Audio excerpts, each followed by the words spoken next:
오늘 여러분들과 함께 나누려고 하는 설교 본문은 솔로몬이 왕위를 계승받는 과정입니다. 솔로몬 모르시는 분 계십니까? 아마 솔로몬 모르는 사람 거의 없을 겁니다. 예수님과 기독교에 대해 관심이 없어도 세상적으로 솔로몬은 다 알 겁니다. 그래서 이렇게 유명한 솔로몬, 어떻게 보면 우리 신앙에 보면은 덕스럽고 은혜되는 솔로몬 왕위 계승 과정이 우리는 막연하게 아름답기만 했을 것이다 라고 생각을 합니다. 근데 과연 그럴까요? 솔로몬이 왕위가 계승되는 과정을 있는 그대로 성경만 읽어서 그 보여진 모습대로만 읽으면 석연치 않은 것이 제법 많습니다. 제가 단어를 찾다가 적절한 단어를 못 찾아서 석연치 않다라는 단어를 사용을 합니다. 솔로몬의 왕위 계승 과정을 보면 매우 석연치 않은 부분이 매우 많은데 하나님이 이 솔로몬의 계승 과정을 왜 이렇게 가져갔을까 생각할 때 결론적으로 하나님의 전능하심이 드러나는 역설적인 현상이 나타납니다. 그래서 오늘 여러분들과 함께 솔로몬의 왕위 계승 과정에 대해서 한번 살펴보려고 합니다. 먼저 솔로몬이 왕위를 계승받기 전에 이 왕위 계승의 작업이 한번 있었습니다. 그리고 다른 왕자가 왕위 계승 준비를 하고 있었습니다. 그게 누구냐? 아도니아입니다. 열왕기상 1장 초반부에 등장하는 왕자인데요. 세상적인 눈으로 보면 사실 아도니아가 더 적법한 왕위 계승자였습니다. 왜 적법한 왕위 계승자였냐면 현존하는 살아있는 다윗의 아들들 중에서 이 아도니아가 첫째였습니다. 장남입니다. 더군다나 이 아도니아가 적법한 왕위 계승자라는 인식 넘어서 뭐가 있냐면 성경에서 이 아도니아가 왕위 계승 작업을 실제적으로 시도를 했는데 아도니아가 실제적으로 왕위 계승 작업을 시도하는 것을 어디도 구테타라고 표현하지 않습니다. 압살롬은 다릅니다. 근데 아도니아는 구테타라고 표현하지 않습니다. 더군다나 그 외에 아도니아와 함께 했었던 사람들이 정치적으로 보면 매우 적법한 사람들이었습니다. 한번 살펴볼까요? 다 함께 읽겠습니다. 열왕기상 1장 5절 6절 한번 읽겠습니다. 읽겠습니다. 그때 핫깃의 아들 아도니아가 스스로 높여서 이르기를 내가 왕이 되리라 하고 자기를 위하여 병거와 기병과 호위병 50명을 준비하니 6절 그는 압살롬 다음에 태어난 자여 용모가 심히 준수한 자라 그의 아버지가 내가 어찌하여 그리하였느냐고 하는 말로 한 번도 그를 섭섭하게 한 일이 없었더라. 질문입니다. 여러분 퀴즈입니다. 6절에 나오는 그의 아버지는 누구일까요? 예, 역시 3부는 3부입니다. 네, 답이 바로 나오시네요. 다윗입니다. 성경에 기록되기를 압살롬 다음에 태어난데 용모가 심히 준수하고 다윗이 한 번도 섭섭한 표정을 지은 적이 없는 아들. 그러면서 장남, 현존하는 장남. 이 장남이 왕위 계승 준비를 합니다. 그런데 적법성을 누가 더해주냐? 그 다음에 등장하는 사람입니다. 7절 읽겠습니다. 다 같이 읽겠습니다. 아도니아가 수르야의 아들 요압과 제사장 아비아달과 모이하니 그들이 따르고 도우나. 자, 요압은 누굽니까? 다윗의 오른팔이자 국방부 장관입니다. 전군을 통제하는 사람입니다. 이 요압이 아도니아와 함께 한다는 것은 더 많은 해석을 가져옵니다. 왜냐? 이 요압은 다윗에게 치명적이었던 압살롬 구테타를 제거하고 그 폭도들을 모두 물리친 사람이 바로 요압입니다. 지금 요압이 이 아도니아와 함께 한다는 것은 구테타는 최소 아니라는 것, 더군다나 다윗의 복심이라고 여길 수 있는 군대 장관이 함께 하는 겁니다. 그러면 그 옆에 있는 제사장 아비아달은 누구냐? 보통 제사장이 아닙니다. 이스라엘의 전체적인 대제사장입니다. 이 사람은 어떤 사람인 줄 아십니까? 그냥 직책만 대제사장이 아닙니다. 이 사람의 아버지가 있습니다. 그게 누구냐면 아히멜렉입니다. 아히멜렉이라는 제사장이 있는데 이 아버지 제사장은 다윗이 사울에게 쫓겨서 역적의 신세로 도망 다닐 때 다윗이 성전에 들어갔어요. 성전에 들어가서 숨어서 갔는데 그 제사장에게 배고프니까 떡 좀 달라 그랬습니다. 그랬더니 안식일마다 올려야 되는 떡을 내려서 제사장만 먹어야 되는 떡인데도 불구하고 다윗에게 준 제사장이 있었으니 그 이름은 아히멜렉입니다.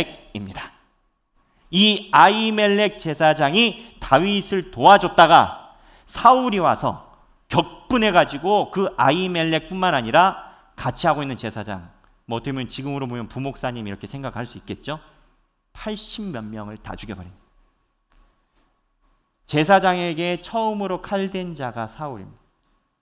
제사장 생명에 칼댄 자가 사울입니다. 하나님이 축복하시겠습니까? 이때 이 잔혹한 현실 속에서 살아남아가지고 도망쳐서 온 아들이 하나가 있으니 그게 누구냐? 오늘 본문에 나오는 제사장 아비아달입니다. 다윗이 이 아비아달에게 대제사장의 고난을 맡긴 데는 단순히 좋은 사람이어서가 아니라 이러한 배경을 갖고 있습니다. 이 아비아달 제사장과 다윗의 복심이자 모든 쿠데타를 제거하고 다윗의 군사 정권의 안정을 취해온 요압 둘이 지금 아도니아와 함께 있습니다. 성경에서는 이걸 쿠데타라고 설명하지 않습니다. 당연한 적법한 절차겠지요. 장남이니까. 그런데 결과적으로 이야기하면 누가 왕이 됩니까? 솔로몬이 왕이 됩니다. 솔로몬이 어떻게 왕이 됐을까요, 여러분? 지금 왕위 계승 작업이 이루어지고 있는데 솔로몬이 어떻게 됐을까요? 이 솔로몬이 왕이 되는 과정을 보면요, 아까 표현을 그대로 하겠습니다. 뭔가 석연치 않습니다. 이 솔로몬의 왕위 계승 작업의 시작이 어디서 되는지 아십니까? 이 아도니아가 왕권 인수위 어떻게 보면 이런 표현으로 해서 이 자리에 참석하지 못한, 초대받지 못한 선지자 하나가 있었습니다. 그게 누구냐? 성경 읽겠습니다. 10절, 1장 10절 다 함께 읽겠습니다. 선지자 나단과 분하야와 용사들과 자기 동생 솔로몬은 청하지 아니하였더라. 여기 선지자 나단이 나옵니다. 선지자입니다. 나단이 참석을 못했는데 11절입니다. 11절에 이 나단이 솔로몬의 어머니 밧세바에게 갑니다. 다 함께 읽겠습니다. 나단이 솔로몬의 어머니 밧세바에게 말하여 이르되 학기세 아들 아도니아가 왕이 되었음을 듣지 못하였나이까 우리 주 다윗은 알지 못하시나이다. 이 선지자 나단이 이미 아도니아가 왕위 계승 절차를 하고 있는데 자기가 초대받지 못하니까 밧세바에게 갑니다. 여기서 우리가 다시 한번 상기해야 될 게 있습니다. 솔로몬의 어머니는 누구요? 밧세바. 밧세바는 원래 다윗의 아내였습니까? 다른 사람의 아내였습니까? 다른 사람. 우리야. 그렇죠. 역시 3분은 다릅니다. 우리야의 아내 다윗이 뺏어왔죠. 정통성이 있습니까? 없습니까? 보는 견해에 따라서 정통성이 제일 약한 부인입니다. 자, 이 밧세바에게 나단이 와서 격동시킵니다. 솔로몬이 아니라 아도니아가 왕이 된다. 그랬더니 그 다음에 나단이 묘한 말을 합니다. 12절 읽겠습니다. 다 함께 시작. 이제 내게 당신의 생명과 당신의 아들 솔로몬의 생명을 구할 계책을 말하도록 허락하소서. 누구? 솔로몬을 구할 계책을 말하라. 이 다음에 나타나는 것은 다 나단의 계책인 겁니다.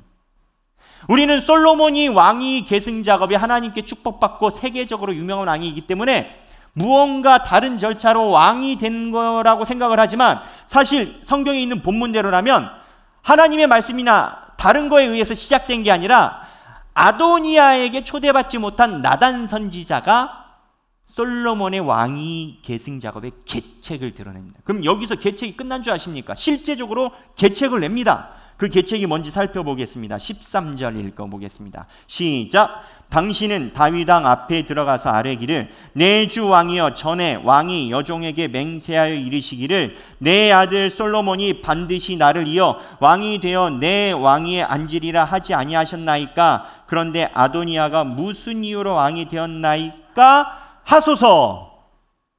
하소서가 무엇을 의미합니까?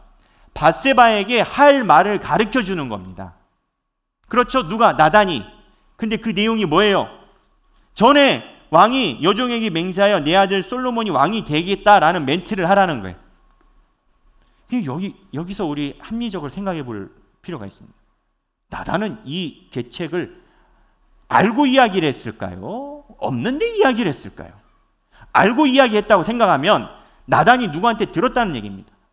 그럼 나단이 누구한테 들으면 밧세바가 이야기를 해줬다는 얘기인데, 밧세바는요 다윗의 여러 부인 중에서 가장 정통성이 약한 부인입니다. 왕권 계승입니다. 왕권 계승을 다윗이 이야기했는지 안 했는지도 잘 모르겠지만 실제적으로 들었다 해서 밧세바가 이거를 동네방네 소문을 내고 다녔으면 어찌 됐겠습니까? 숙청당한 왕권 계승입니다. 무언가 알 수 없지만 결론부터 이야기를 하면 다윗이 자기 아들 솔로몬에게 왕위를 주겠다고 한 말이 있었을까 없었을까에 대한 신빙성 문제가 제기된, 실제로 다윗이 솔로몬에게 왕권을 주겠다라고 하는 단어가 이전의 성경에 하나도 안 나타납니다. 여기에 처음 나타납니다. 그런데 이러한 신빙성을 가지고 있는 내용의 근간이 뭐냐? 열왕기상 1장 1절입니다. 1절에 보면 다 함께 읽겠습니다. 시작. 다윗이 왕이 나이가 많아 늙으니 이불을 덮어도 따뜻하지 아니한지라. 어떠한 왕에 대한 역사 기록하는 역사책이 왕이 총기가 사라졌다라고 기록하고 시작하는 역사책이 어디 있습니까? 열왕기만 그럼. 무슨 얘기냐? 뭔가 다윗의 총기가 사라졌다라는 본문으로 처음부터 시작을 하고 이 사건이 일어난 걸로 미루어 봐서 솔로몬에게 왕위를 주겠다라는 다윗의 언급이 실제로 있었는지 없었는지 물음표가 될 수 있다라고 생각하는 구약학자가 매우 많습니다. 루트 신학교의 구약학 교수이자 유명한 리차드 넬슨을 포함하여 많은 구약학자가 이 부분에 대해서 의구심을 갖고 있습니다. 무슨 얘기냐? 보는 견해에 따라서 솔로몬이 왕이 되어가는 계책의 과정이 우리가 생각할 때는 하나님의 전적인 무언가 아름답고 순차적이고 이러한 과정에 의해서 된 것 같지만 인간의 눈으로 보면 뭔가 묘한 것이 있다라는, 석연치 않은 부분이 있다. 그럼 그 다음에 어떻게 됐을까요? 계책이 이걸로 끝난 게 아닙니다. 이걸로만 끝난 게 아닙니다. 나단이 아주 치밀합니다. 계책 하나 내고 14절에 두 번째 계책 냅니다. 14절 읽겠습니다. 시작. 당신이 거기서 왕과 말씀하실 때 나도 뒤이어 들어가서 당신의 말씀을 확증하리이다. 그러니까 밧세바에게 할 말을 가르쳐주고 당신이 왕에게 이 말을 하고 있으면 내가 들어가서 그 말을 보증을 2차적으로 쓰겠다는 이거를 쉬운 말 그리고 전문적인 용어로 짜고 치는 고수도 이라는 말로 표현할 수도 있는 상황인 겁니다. 이러한 의혹을 받을 수 있는 분위기가 연출이 된 겁니다. 그럼 실제로 했냐 안 했냐? 자, 17절 보겠습니다. 17절 읽겠습니다. 시작. 그가 왕께 대답하되 내 주여 왕이 전에 왕이 하나님 여호와를 가리켜 여종에게 맹세하시기를 내 아들 솔로몬이 반드시 나를 이어 왕이 되어 내 왕위에 앉으리라 하셨거늘 이 말을 누가 먼저 내뱉습니까? 밧세바입니다. 다윗이 내뱉은 말이 아닙니다. 그러면서 18절에 아도니아가 왕이 되어도 내 주 왕은 알지 못하시나이다. 이때 약속한 대로 22절에 선지자 나단이 들어옵니다. 근데 나단이 들어와서 자기가 이야기를 하기 전에 중요한 전지 작업을 합니다. 그게 뭐냐? 아도니아 걷어내는 멘트 작업을 합니다. 22절 읽어보겠습니다. 시작. 밧세바가 왕과 말할 때 선지자 나단이 들어온지라. 어떤 사람이 23절 어떤 사람이 왕께 말하여 이르되 선지자 나단이 여기 있나이다 하니 그가 왕 앞에 들어와서 얼굴을 땅에 대고 왕께 절하고 이르되 24절 내 주 왕께서 이르시기를 아도니아가 나를 이어 왕이 되어 내 왕이 앉으리라 하셨나이까? 지금 장자 왕위 계승 작업 요압하고 아비아달이 저기 가서 지금 축제 벌리고 있는데 하셨나이까? 라고 의심을 가져갑니다. 그리고 27절에 뭐라고 얘기를 하냐면 읽겠습니다. 27절 다 같이 시작. 이것이 내 주 왕께서 정하신 일이니까. 그런데 왕께서 내 주 왕을 이어 그 왕이 앉을 자를 종에게 알게 하지 아니하셨나이다. 종이 누굽니까? 나단입니다. 왕한테 가서 그런 겁니다. 다윗에게 가서 나 임금님한테 들은 적 없어요? 저거 맞아요? 이 모든 전제는 열왕기상 1장 1절이 선포하고 있습니다. 다윗이 이불을 덮어도 따뜻하지 아니한지라. 무슨 얘기입니까? 이러한 과정으로 통해서 솔로몬이 나중에 왕이 됩니다. 저는 성경을 볼 때마다 제가 꿈꾸고 있는 세상과 성경이 말하고 있는 세상이 다를 때가 있음을 많이 느낍니다. 내가 그리고 있는 세상과 성경이 말하고 있는 세상이 다를 때가 있습니다. 성경이 우리에게 말하게 하여야 합니다.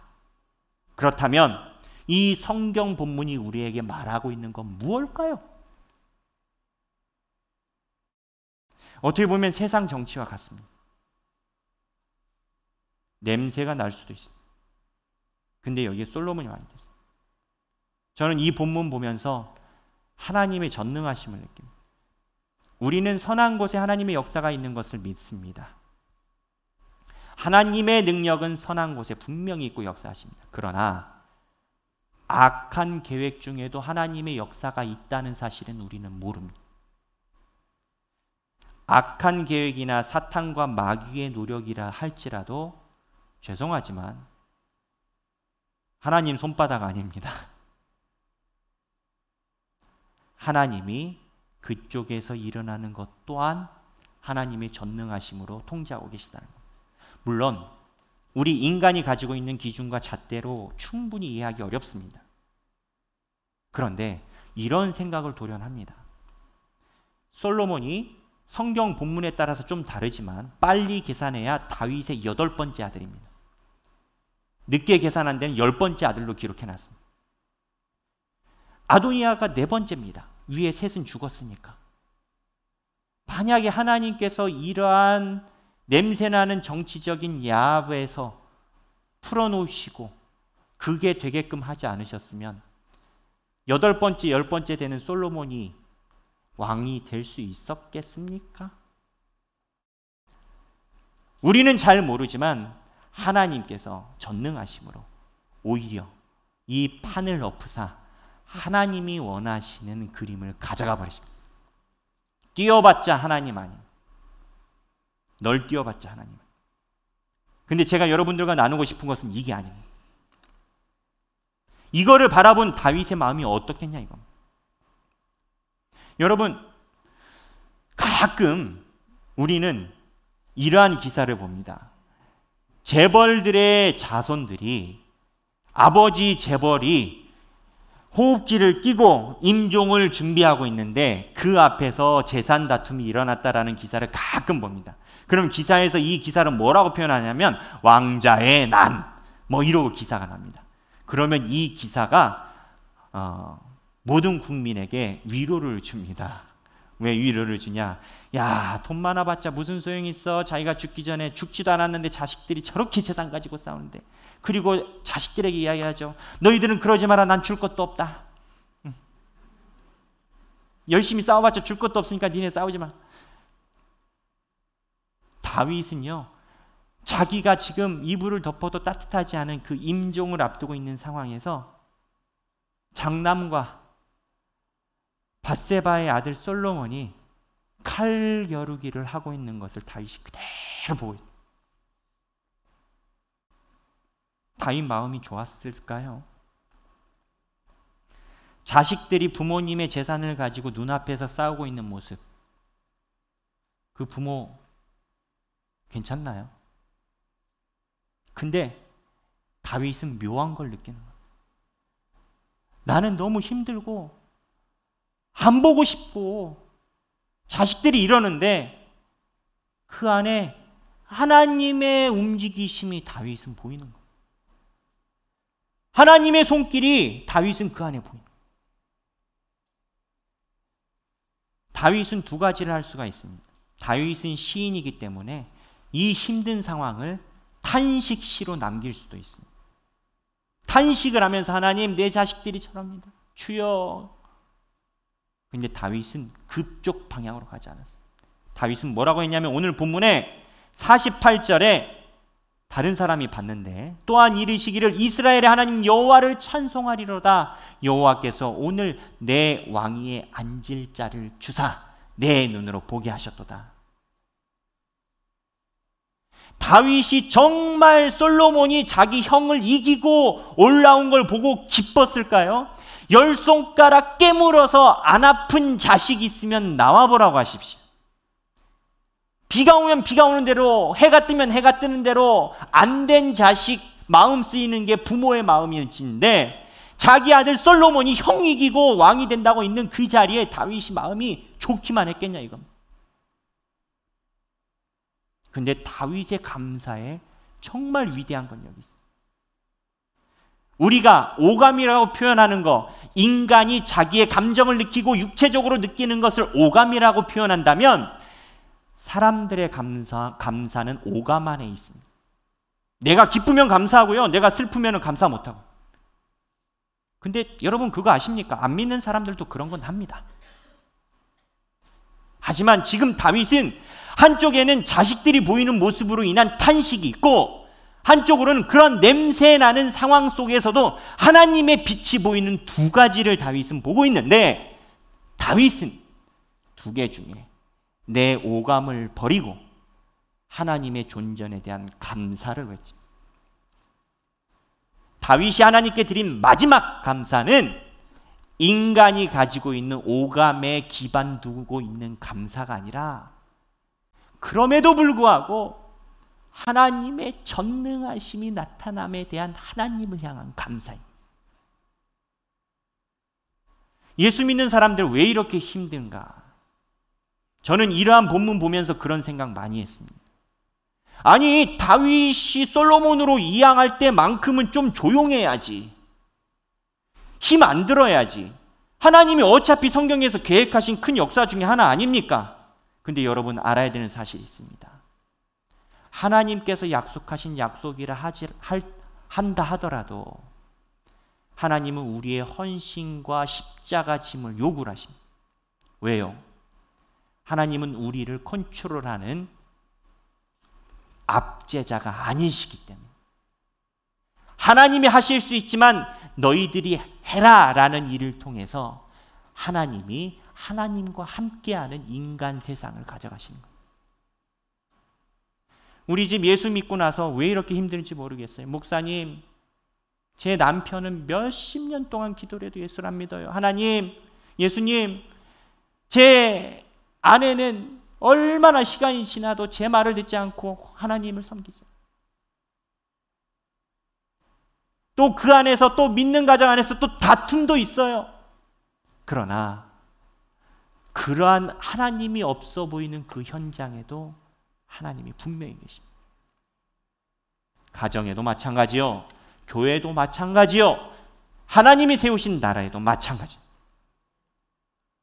다윗은 인간적 애통과 하나님의 전능하심 양자 속에서 인간의 애통을 버리고 하나님의 전능하심을 올려드리는 감사의 찬양을 드렸습니다. 그래서 다윗은 다윗입니다. 여기 계신 모든 분들이 삶 속에서 다윗처럼 오감에 의지한 감사가 아닌 하나님의 전능하심에 감사하는 저와 여러분이 되기를 바랍니다. 오늘 여러분들과 함께 찬양하고 싶습니다. 찬송가 가사가 내 주여 뜻대로 행하시옵소서입니다. 내 감사의 기준이 내 오감에 있는 것이 아니라 하나님 안에 있는 사람은 하나님이 계획하시는 그 계획 안에 내가 있기를 원하길 바라는 겁니다. 결과 중요하지 않습니다. 하나님의 계획에 내가 있냐 없느냐가 중요합니다. 그 하나님의 계획을 간구하며 내 삶 또한 믿음과 확신으로 살아가기 원하는 저와 여러분이 되길 바랍니다.